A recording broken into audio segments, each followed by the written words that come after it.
আমি আরো সৌভাগ্যবান যে আমি অত্যন্ত নগণ্য ক্ষুদ্র একজন কোরআনের ছাত্র হয়ে কোরআন থেকে যা বুঝেছি এই কথাগুলো যখন দেশ থেকে দেশান্তরে যেখানেই যাই শোনাবার জন্য লক্ষ লক্ষ দিনী ভাইরা সেখানে উপস্থিত হয় আলহামদুলিল্লাহ। এবং যারা আসতে পারেন না এরকম কোটি কোটি বনি আদম পরবর্তীতে সোশ্যাল মিডিয়ার কল্যাণে তারা কথাগুলো শোনেন আলহামদুলিল্লাহ। আবার এমনও অনেক আছে যারা আমাদেরকে পছন্দ করেন না, তারাও ডায়েরি খাতা কলম নিয়ে মোবাইল নিয়ে ল্যাপটপ খুলে আমাদের আলোচনা শোনেন। আমি তাদেরকেও ভালোবাসি, কারণ আমার স্লোগান হচ্ছে হেরে যাবে ওদের হিংসা, ষড়যন্ত্র, জিতে যাবে আমাদের ভালোবাসা।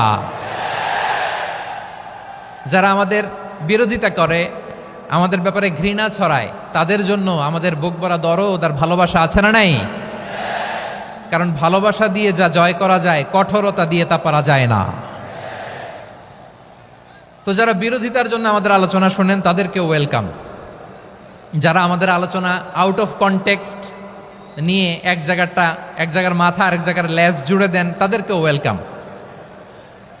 গত সপ্তাহে আপনারা জানেন খুলনা বিভাগের প্রোগ্রাম আমি দিয়েছিলাম যশোরে আদ্দিন ফাউন্ডেশনের উদ্যোগে।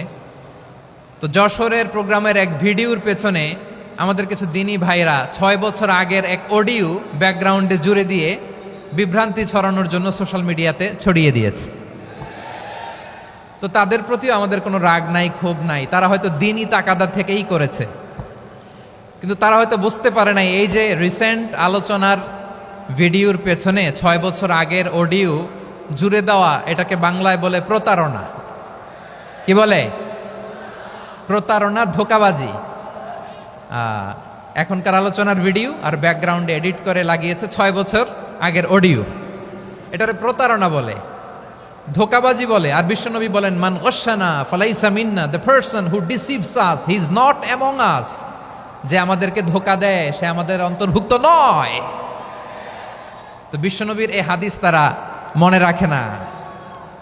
তো এই জন্য শুধু বিশ্বনবীর প্রতি সাল্লাল্লাহু আলাইহি ওয়াসাল্লামের প্রতি সেরেফ ভালোবাসা আপনাকে বাঁচাতে পারবে না যদি বিশ্বনবীর আদর্শ আপনি গ্রহণ না করেন।